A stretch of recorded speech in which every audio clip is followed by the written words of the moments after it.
I stepped outside, keys in hand, expecting to see my car parked in its usual spot in the driveway. Instead, I was met with an empty space, just a patch of concrete where my car had always been. My stomach twisted. Maybe I had parked it down the street and forgotten. No, that didn't make sense. I always parked in the same place. A sinking feeling settled in my chest. I turned back toward the house, my fingers tightening around the keys as if they could somehow summon my car back into existence. I pushed open the front door, the sound of laughter floating from the kitchen. My mom and dad were sitting at the table, sipping coffee like it was any other morning. My brother, Ethan, was scrolling through his phone, a smirk tugging at the corner of his lips. "Where's my car?" My voice came out sharper than I intended, but I didn't care. My mom barely glanced up from her coffee.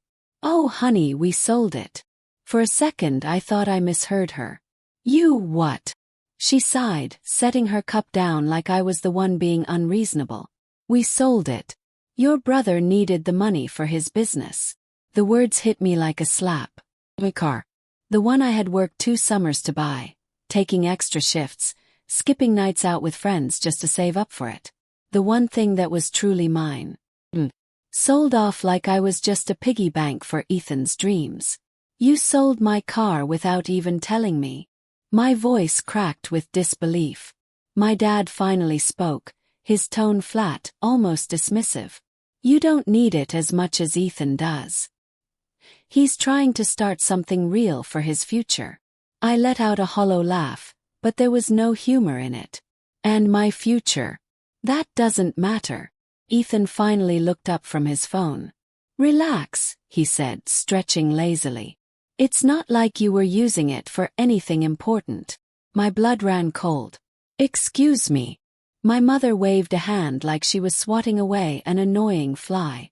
"You only used it to get to work and run errands. You can take the bus or carpool. It's not the end of the world." Something inside me snapped. "Not the end of the world." I repeated, my voice shaking. "That car was mine. I worked for it, paid for it, and you just took it, without even asking me." Ethan rolled his eyes. "Geez, you're being dramatic." Dramatic. That word made my fists clench. They had stolen from me, and somehow I was the one overreacting. I turned to my mom, waiting for some flicker of guilt, of recognition that this was wrong. Instead, she just sighed, rubbing her temples like I was giving her a headache. "We're family. We help each other out." I wanted to scream. Help each other out. Since when had Ethan ever sacrificed anything for me? Since when had my parents ever put my needs above his? I thought about all the times I had been asked to cover for Ethan's mistakes. The times I had been told to let things go, to be the understanding one. The times he had been bailed out of trouble while I had been expected to clean up my own messes. And now they had taken the one thing that gave me freedom, independence, control over my own life. And for what? To hand it to Ethan on a silver platter. I swallowed the lump in my throat, my voice eerily calm. "How much did you sell it for?" My dad shrugged. $5,000. $5,000. My heart pounded so hard I thought it might burst out of my chest. They had sold my car, my hard work, my independence, for a measly $5,000, and given it to Ethan without a second thought.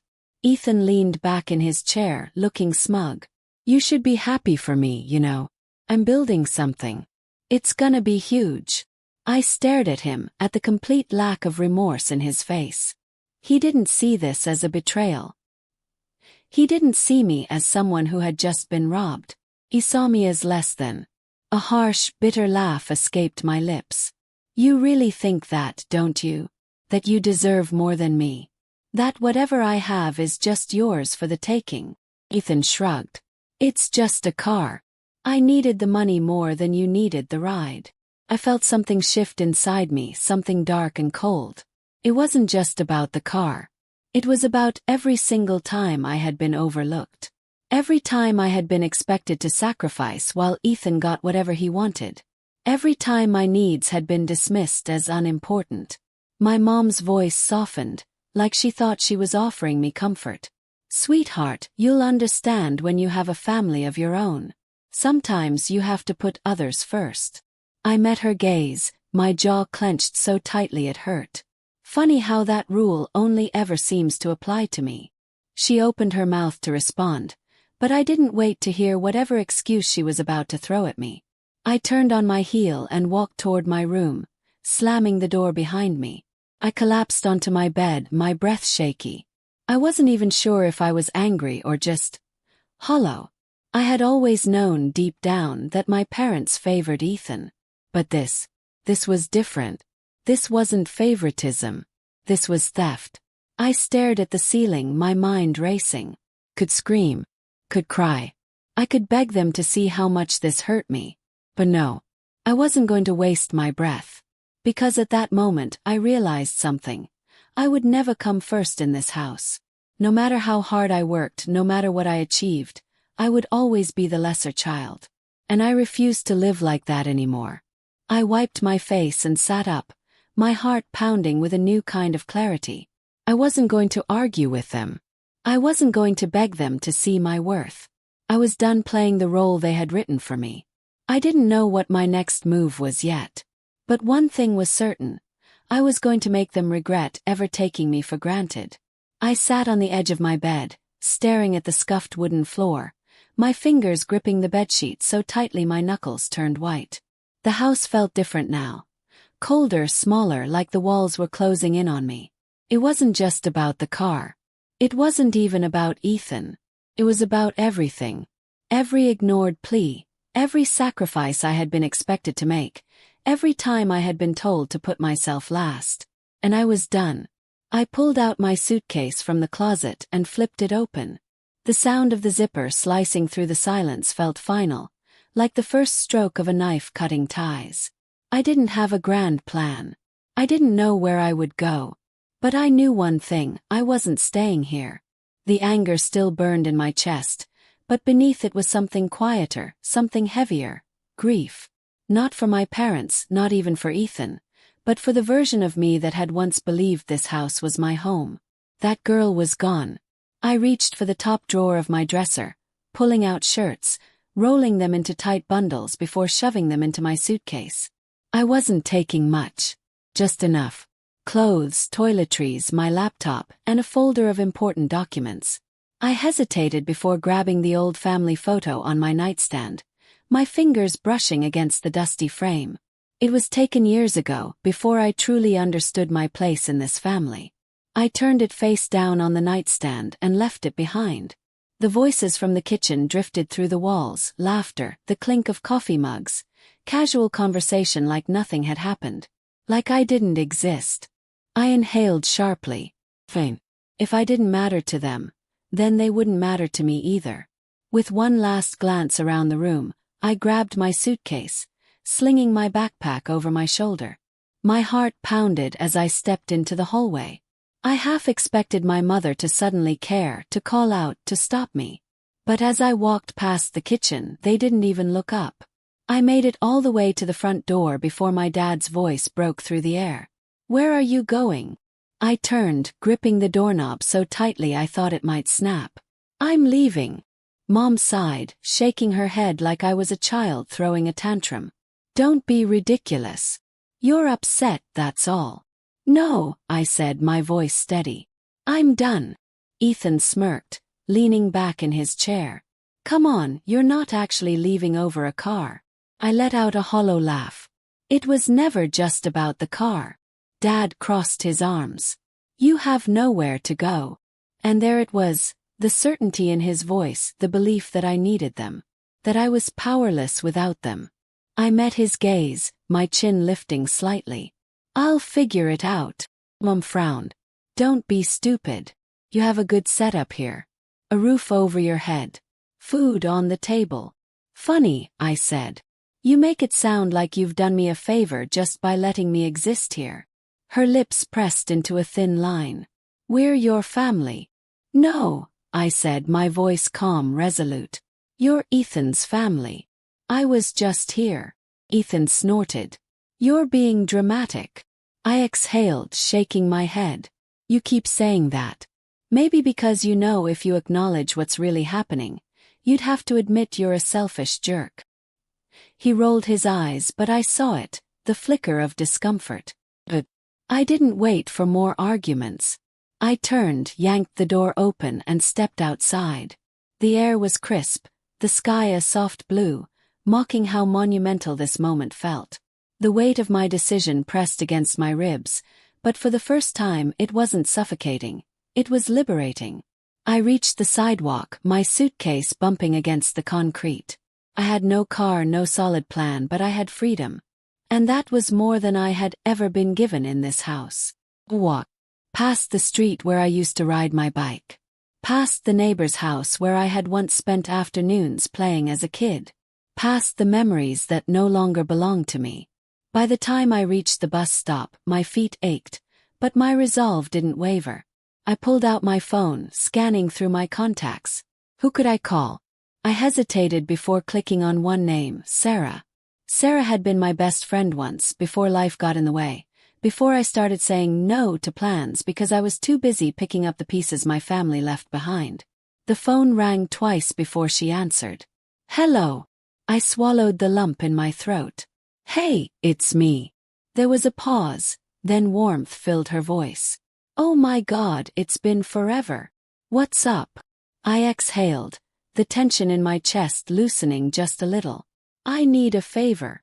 She didn't hesitate. Anything. Those words nearly broke me. I had spent so long thinking I had no one, that I had to endure everything alone. But maybe I wasn't as alone as I thought. I left home, I admitted. Saying it out loud made it feel real. There was a beat of silence before Sarah's voice softened. Where are you? At the bus stop on 5th. Stay there. I'm coming to get you. Relief flooded through me. Thank you. No need to thank me, she said. That's what friends are for. I hung up, shoving my phone back into my pocket. The bus pulled up, doors hissing open, but I didn't board. Instead, I sat on the bench, watching as people came and went, living their lives. I was no longer part of the world I had known. I had walked away. And for the first time I wasn't afraid. The house I left behind would always be there, but I wouldn't. I wasn't their safety net anymore. I wasn't Ethan's backup plan, my parents' afterthought. I was free. And I was never looking back. Sarah's car pulled up to the curb. The familiar red sedan, a stark contrast to the unfamiliar territory I found myself in. As I stood from the bench, dragging my suitcase behind me, she leaned over and pushed open the passenger door. Get in, she said, her voice light but filled with something else. Concern, maybe curiosity. I slid into the seat, exhaling as I shut the door. For a second I just sat there, gripping the worn fabric of my jeans, staring straight ahead. The world outside kept moving. Cars passing, people walking, life continuing as if mine hadn't just been torn apart. Sarah didn't press me for details. Instead, she put the car in drive and pulled away from the curb. The soft hum of the engine was the only sound between us for a few moments. Then she spoke. So, where to? I let out a hollow laugh, rubbing my temples. That's the million-dollar question, isn't it? She glanced at me, then back at the road.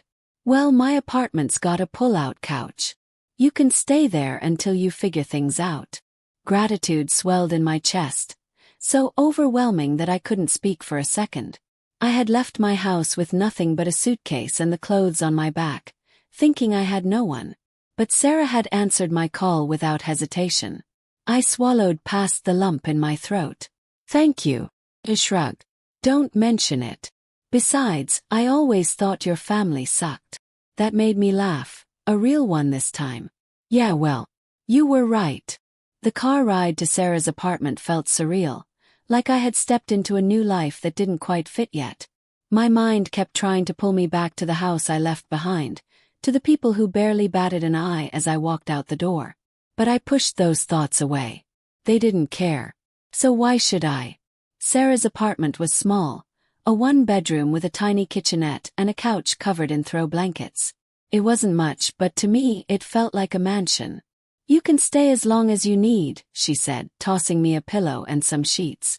But you better not be one of those people who never leave and eat all my snacks. Smirk. I make no promises. That night, as I lay on the couch staring at the ceiling, the weight of everything hit me. I had nothing, no home, no job, no real plan. The fear was there, coiled tight in my stomach, whispering doubts into my ear. What if I fail? What if I regret this? What if I have to go back? But then another thought surfaced, quieter but stronger. What if I don't? The next morning, I woke up with a determination I hadn't felt in years. I wasn't just going to survive, I was going to rise. The first step was getting a job. I spent the entire day filling out online applications, sending my resume to every listing I could find. Sarah helped where she could, sitting next to me on the couch, offering suggestions. Try this one, she said, pointing at a job listing. Front desk at a small office. Pays okay. I sighed, clicking on it. I'll take anything at this point. Took a week before I got a call back. A small marketing firm needed an office assistant. The pay was low, but it was enough. Enough to start. My first day on the job was nerve-wracking. I hadn't worked in an office before, but I forced myself to walk in with my head held high. The receptionist, a woman in her 50s with kind eyes, showed me the ropes. It's not rocket science, she said. Just answer the phones, keep things organized, and don't let the boss scare you. I nodded, absorbing every detail. I was determined to prove myself, to make this work. The days turned into weeks. I learned quickly, worked hard, and for the first time in my life I felt capable.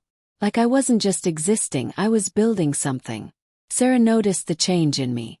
You're different, she said one evening as we sat on her tiny balcony, sipping cheap wine. I raised an eyebrow. Different how? I shrugged. Lighter. Stronger. Thought about that. She wasn't wrong. One night, after a particularly long shift, I got a text from my mother. Are you coming home yet? No apology. No acknowledgement of what they had done. Just the assumption that I would eventually crawl back. I stared at the message for a long time. Then I did something I never thought I would. I blocked her number. And just like that, the last thread tying me to them snapped. I was free. And I was never looking back. Blocking my mother's number was supposed to be the end of it. Clean cut. A final statement that I had moved on, that I was done playing the part of the disposable daughter. But life, especially life with my family, was never that simple. Started with an email. I was at work, halfway through my lunch break, mindlessly scrolling through my inbox when I saw it. Subject: let's talk. I stared at the screen, my fingers tightening around my coffee cup. My mother's name sat there, bold and unread, like a ghost I had tried to bury. For a moment I considered deleting it, pretending I never saw it. But some stubborn, masochistic part of me clicked. We need to talk. Call me. No greeting. No how are you. Not even an ounce of remorse. Just demanding as always. I exhaled sharply, shaking my head. I didn't respond. But they didn't stop. By the time I got home, there were 2 missed calls from a number I didn't recognize, followed by a voicemail. I hit play, half dreading what I'd hear. Hey, it's Adam. Froze. My brother never called me. Not unless he needed something. Look, I know things have been weird, but Mom's been worried. Had to. They just want to talk. Can you stop being so? A pause. Sharp inhale. Just call back, all right? I could hear the impatience in his voice. The irritation, like I was being dramatic for staying gone. Unbelievable. Sarah walked in just as I tossed my phone onto the coffee table. Oh.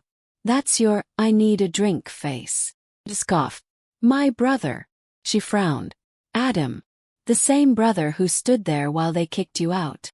The very one. She sat beside me, pulling her legs onto the couch.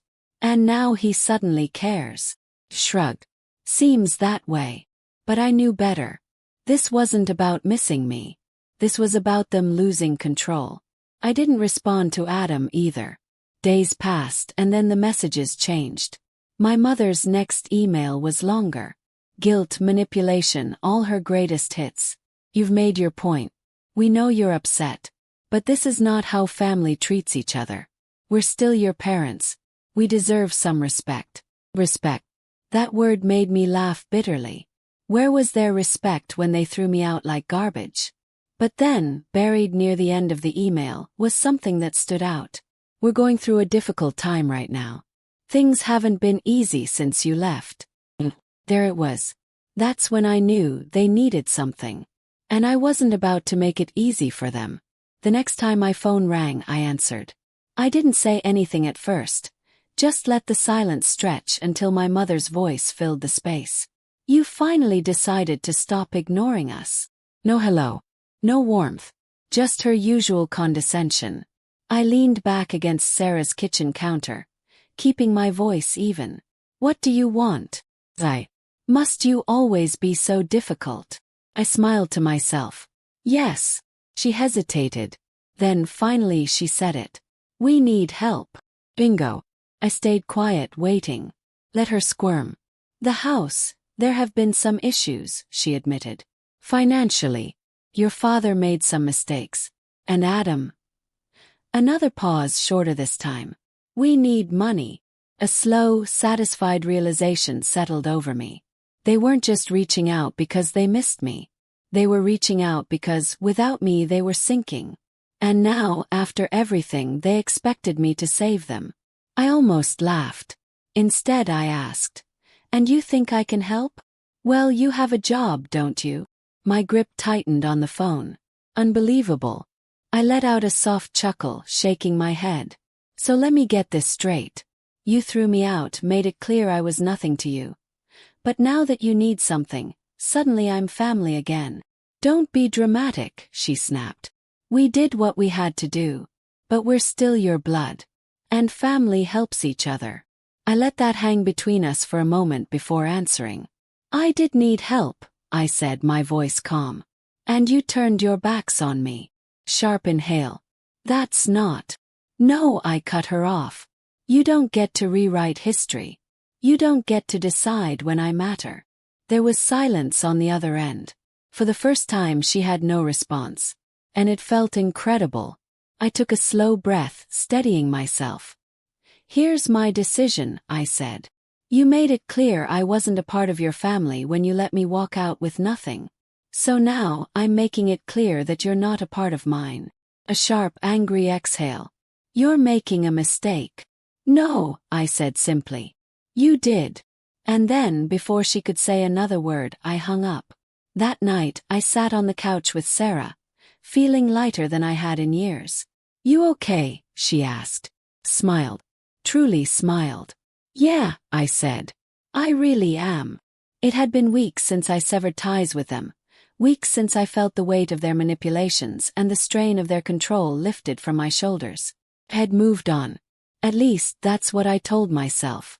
But the reality of leaving behind everything. Asterisk asterisk my past, my family, my identity. Asterisk asterisk wasn't as clean as I'd imagined. There were nights when I'd lie awake, staring at the ceiling, hearing the echoes of their voices in my head. I should have done this sooner, I'd think, and then immediately regret even entertaining those thoughts. I wasn't weak. I had made the right choice. But there were still moments when their betrayal felt fresh, raw, as if I had never truly escaped it. It was a Tuesday, an ordinary afternoon, when I received the call. I had almost forgotten about them completely. My life had shifted into something unfamiliar, but comforting.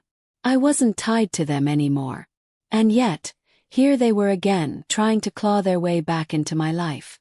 I checked the number on my phone, an unfamiliar one, and for a moment I just stared at it.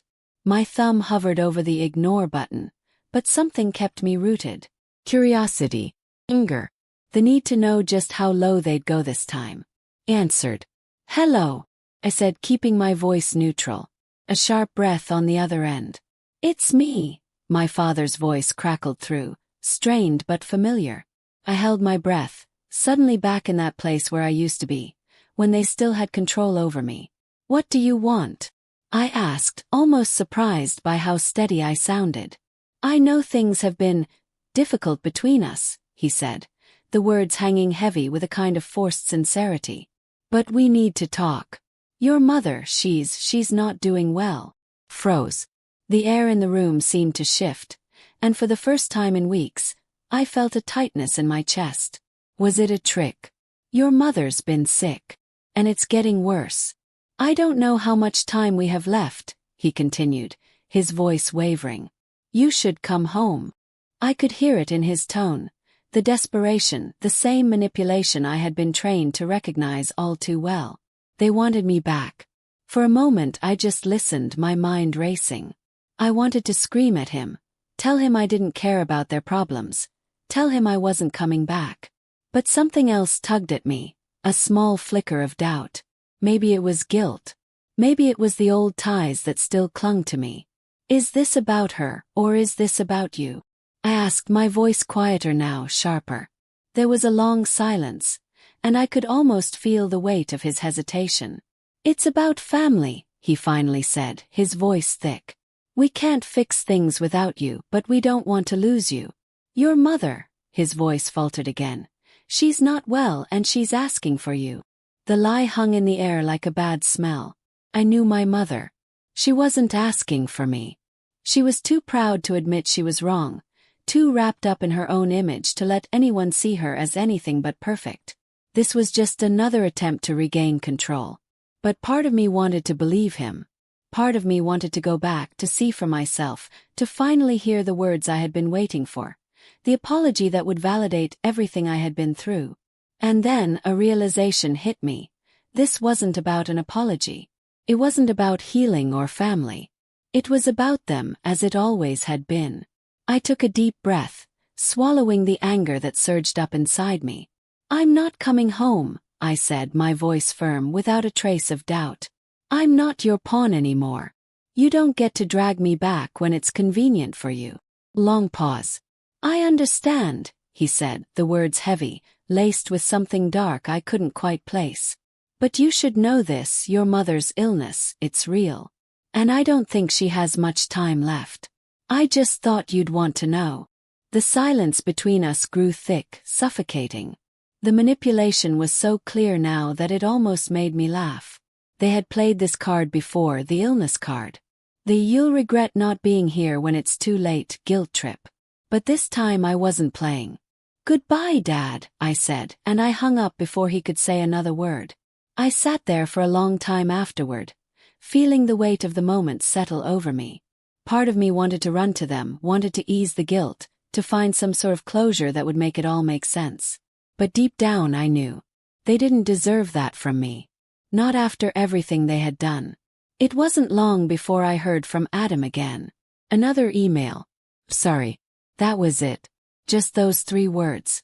No explanation, no admission of guilt, just a simple apology. And then the kicker. Mom passed away this morning. For a moment I just stared at the screen, feeling a wave of nothing. Me. I couldn't even feel anger or relief. Just a dull ache in my chest. How could she have passed so suddenly? Was I supposed to feel sad?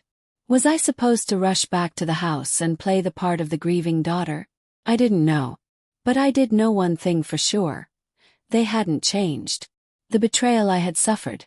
The years of lies, manipulation and control. Had not gone away just because they needed me again. I didn't go back. Instead, I sent a single line in return. I'm sorry for your loss. Felt like a small victory. Because even though my heart didn't ache for them, it still ached for the girl I used to be. The girl who would have dropped everything for their approval. But that girl was gone. I was done playing their game.